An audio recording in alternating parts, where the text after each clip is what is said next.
पत्नी के गुजर जाने के 16 दिन बाद जब आखिरी रिश्तेदार भी लौट गया और घर फिर से वैसा ही सुनसान हो गया जैसा वो खुद, तभी उसे अलमारी के पुराने कागजों में लिपटा एक पत्र मिला। और वो सिर्फ एक पत्र नहीं था, उसकी पूरी दुनिया थी। पत्र का पहला शब्द ही दिल चीर देने वाला था। प्रिय पतिदेव। हाथ कांपने लगे, आंखें नम हो गई और जब उसने पढ़ना शुरू किया तो जैसे बीते सालों की हर स्मृति, हर स्पर्श, हर आंसू उसी कमरे में लौट आया। पत्र में लिखा था, मुझे पता है मैं अब ज्यादा दिन की मेहमान नहीं। डॉक्टर ने तो कुछ नहीं कहा, पर तुम्हारे चुपचाप गिरे हुए चेहरे ने सब कह दिया। कैंसर ने मेरे शरीर को तोड़ दिया है, पर मेरा मन अब भी तुम्हारे लिए जीना चाहता है। मैं जानती हूँ मेरे इलाज में तुमने सब कुछ लुटा दिया। वो छोटी सी जमा पूंजी, हमारे सपनों का प्लॉट, मम्मी की आखिरी दी हुई चूड़ियाँ, सब मेरी दवाओं में घुल गया और तुम सब चुपचाप करते रहे बिना कोई शिकायत किए। क्या तुम सोचते थे मैं कुछ नहीं जानती थी?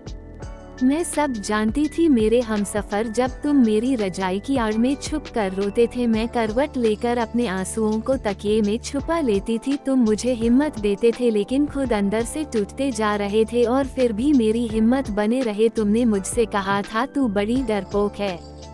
देखो अब वही डरपोक औरत मौत से आंख मिलाकर मुस्कुरा रही है, क्योंकि अब डर इस बात का नहीं है कि मैं जा रही हूँ, डर इस बात का है कि तुम्हें मेरे बिना कैसे रहना होगा। घर आओगे और मैं नहीं मिलूंगी, चाय ठंडी होगी, बिस्तर ठंडा होगा और सबसे ज्यादा तुम्हारा मन ठंडा हो जाएगा। लेकिन मेरी एक बात याद रखना, मैं हमेशा रहूंगी तुम्हारी आदतों में, तुम्हारे कपड़ों की सिलवटों में, बच्चों की हंसी में और तुम्हारे सपनों में। बच्चों से कहना मम्मी भगवान के पास गई है, थोड़ी देर में वापस आएगी, पर तुम जानो मैं अब लौटूंगी नहीं, इसलिए मेरी जिम्मेदारी अब तुम्हारी है।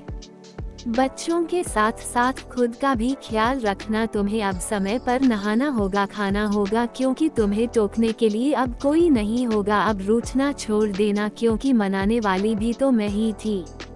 अब बीमार पड़ना भी मत, क्योंकि माथे पर हाथ रखने वाला कोई नहीं होगा। और हाँ, अब बच्चा बनने की जिद मत करना, क्योंकि अब तुम्हें अकेले पिता और माँ दोनों की भूमिका निभानी है। आज रात मैं तुम्हारे सीने से कान लगाकर सोना चाहती हूँ। शायद यह मेरी आखिरी रात हो। कल सुबह मेरी सांस चले या ना चले, यह ऊपर वाला जाने, पर इस पल, इस आखिरी स्पर्श में मैं तुम्हें हमेशा के लिए अपनी धड़कन सौंप देना चाहती हूँ। जब कभी भी बहुत अकेला महसूस करना, आसमान की ओर देख लेना, मैं वहाँ चमकते एक तारे में तुम्हें मुस्कुराते हुए दिखूंगी। अब लिखने की ताकत नहीं रही, बस तुम्हारी गोद में सिर रखकर एक बार फिर उस प्यार को महसूस करना चाहती हूँ जो शब्दों से कभी नहीं कहा, मगर हर सांस में जिया। पत्र खत्म हुआ, लेकिन उसकी आंखें घंटों उस खाली जगह को देखती रही जहाँ कभी उसकी पत्नी बैठा करती थी। अब वो सिर्फ एक याद थी, पर इतनी जीवित कि हर धड़कन में उसकी आहट थी। सच्चा प्यार शरीर के जाने से खत्म नहीं होता, वह तो हर उस सांस में जिंदा रहता है जहाँ दो आत्माएं बिना कहे सब कह जाती हैं।